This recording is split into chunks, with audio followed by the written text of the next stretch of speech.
Bienvenido a una lección sobre el principio de conteo. Y el objetivo de este video es determinar el número de caminos que pueden ocurrir eventos múltiples e independientes.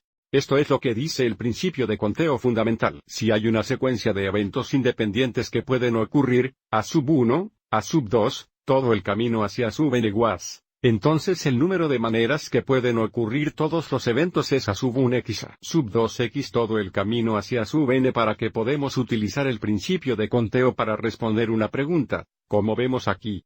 ¿Cuántas maneras pueden los estudiantes responder unas 3 preguntas? ¿Examen verdadero o falso? Antes de mirar el principio de conteo a continuación, vamos adelante e ilustremos todas las posibles maneras de responder esta prueba con un diagrama de árboles. Entonces, para la pregunta 1, hay 2 opciones. Debe ser respondido verdadero o falso para la pregunta 1.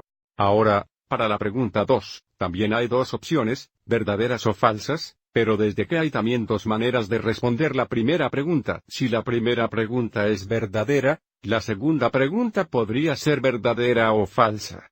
Y también, si la primera pregunta es falsa, tenemos la opción de verdadero o falso para la segunda pregunta. Así que podemos ver después de la pregunta 2, tenemos 4 posibilidades, verdadero verdadero, verdadero falso, falso verdadero, o falso falso. Cada uno de los que son respuestas únicas a esta pregunta. Y luego por último, para la tercera pregunta también hay 2 opciones, así que al final de cada rama aquí hay 2 opciones. Tenemos verdadero falso aquí, verdadero falso aquí, aquí, y aquí también. Así que cada una de estas sucursales representa una posible opción para responder las preguntas 1, 2 y 3 para esta prueba, y puede ver que hay 8 formas diferentes, verdadero verdadero verdadero, verdadero verdadero falso, verdadero falso verdadero, verdadero falso falso, y así en todo el camino por este árbol. Ahora, es mucho más rápido solo usar el principio de conteo. Hay 3 eventos que ocurren aquí, uno para cada pregunta. Y cada una de estas preguntas pueden ser respondidas de 2 maneras diferentes. Para usar el principio de conteo tenemos 2 por 2 por 2. Para las primeras 3 preguntas, que es igual a 8 posibles formas, este premio puede ser respondido. Echemos un vistazo a otra pregunta.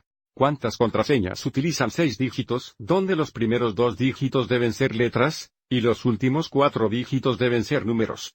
Así que hay 6 eventos independientes aquí. 1, 2, 3. 4, 5, 6. Los 2 primeros deben ser letras, y los últimos 4 deben ser números. Bueno, hay 26 letras en el alfabeto. Así que hay 26 maneras en que se puede elegir la primera letra, y lo mismo para la segunda letra. Y luego los últimos 4 deben ser números. Bien, los dígitos del 0 al 9 representan 10 opciones para cada número. Esto sería x 10 por 10 por 10 por 10. Para que este producto representará el número total de contraseñas que son posibles utilizando estas condiciones. Vamos adelante y descubra lo que sería.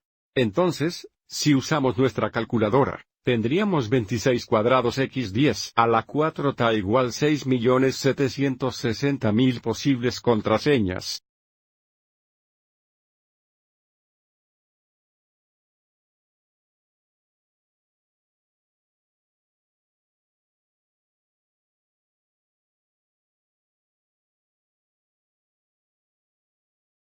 Vamos adelante y miremos a una pareja más preguntas.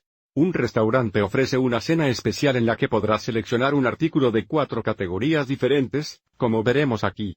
¿Cuántas comidas son posibles? Lo primero que debemos avisar es que tenemos 4 categorías diferentes de las que seleccionar, así tenemos 1, 2, 3, 4 eventos independientes. Así que el primer evento sería para la bebida, el segundo evento sería para el aperitivo, tercero para la comida, y cuarto para el postre. Mirando la opción de bebidas que puedes ver hay 4 posibilidades, entonces, hay 4 maneras en que puede ocurrir un evento. Para los aperitivos hay 3, para la comida hay 1, 2, 3, 4 opciones o 4 maneras de elegir la comida principal, y para el postre tenemos 3 opciones.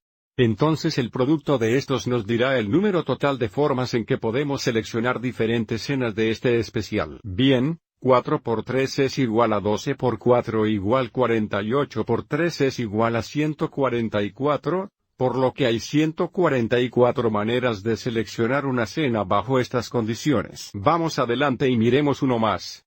Un bloqueo de puerta en un aula requiere la entrada de 4 dígitos. Todos los dígitos deben ser números, pero los dígitos no pueden ser repetidos. ¿Cuántos códigos únicos son posibles? Otra vez, esto es muy similar, excepto que tenemos una condición especial aquí que los dígitos no pueden repetir. Entonces, es una ligera variación del principio de conteo. Como cada uno de estos dígitos no son independientes, porque no pueden ser repetidos. Sin embargo, para el primer dígito no hay restricciones, por lo que hay 10 posibilidades, 0 al 9. Pero por el segundo dígito no podemos repetir el dígito utilizado en la primera posición, en lugar de 10 posibilidades solo habría 9. Y luego por el tercer no podemos repetir ni de los primeros 2 dígitos para que dejaras 8 posibilidades. Y entonces para el cuarto no podemos repetir cualquiera de los primeros 3, para que dejarían 7 dígitos posibles. Así que el producto de esto sería el número total de único códigos que son posibles. Tenemos 10 por 9 por 8 por 7 igual 5040 códigos únicos. Para el bloqueo de la puerta. ¿De acuerdo? Eso lo hará para este video. A continuación visitaremos las permutaciones y combinaciones. Gracias por ver.